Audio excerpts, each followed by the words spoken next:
Как оставить след в истории и надо ли его вообще оставлять? То есть, когда мы уйдем на ту сторону жизни, что мы оставим потомкам? Это само по себе связано со смыслом жизни и сверхъестественным вопросом, а зачем я живу и какова цель жизни. И вот ответы на эти вопросы вы как раз и не найдете в этом видео. Наследие и след в истории для среднестатистической шушеры, то есть для нас с вами, только об этом в ближайшие минуты. Ну и всем привет, с вами Ави. Первые вопросы, которые нужно себе задавать, когда вы раздумываете над этой темой: а кому это надо и какое прикладное значение это будет иметь? Даже если вы уже очень романтик и творческая личность, но все-таки дружите со здравым смыслом, его, кстати, еще никто не отменял, откровенные ответы самим себе на эти два вопроса отсекут кучу лишних и бессмысленных вариантов развития событий. Почему так? Будем честны друг с другом. Подавляющее количество нас с вами, то есть людей в общем, в лучшем случае находится в серенькой середине человечества. И это еще хорошо, так как многие другие находятся в темненьком днище.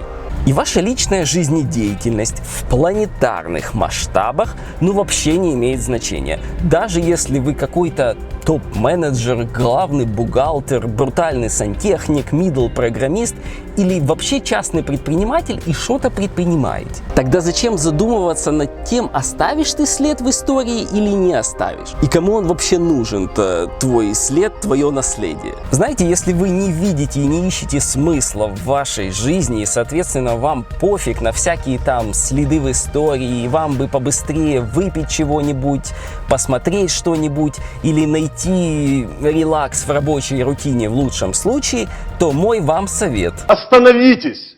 Осознание и понимание, зачем мы живем, это сложно. Поэтому лучший смысл и лучшее наследие, что вы можете оставить и даже еще при жизни, на мой взгляд, это делать то, что вы можете, с тем, что вы имеете. В жизни даже, очень среднего человека есть место подвигу.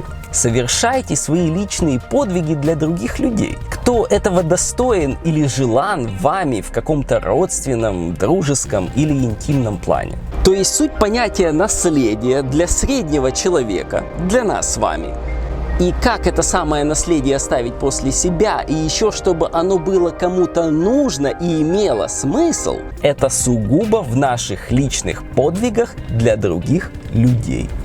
Тогда это обретает смысл для вас. Вы же подвиг совершили и имеет значение для кого-то кроме вас. Вы же совершили этот подвиг для другого человека.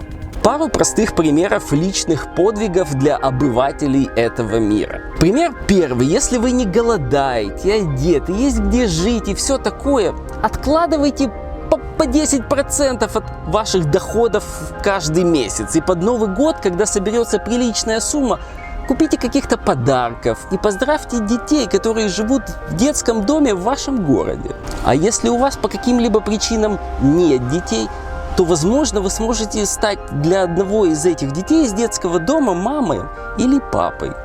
В зависимости, кто вы.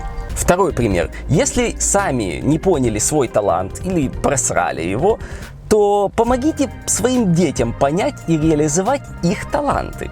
И еще заработайте им, наверное, на квартиры, чтобы они были независимы в этой базовой потребности. Это, кстати, тоже тянет на отдельный подвиг. Вот так. Не усложняйте, а просто совершайте свои личные подвиги, и ваше наследие будет жить, и вы оставите свой след в истории важных и желанных вами людей.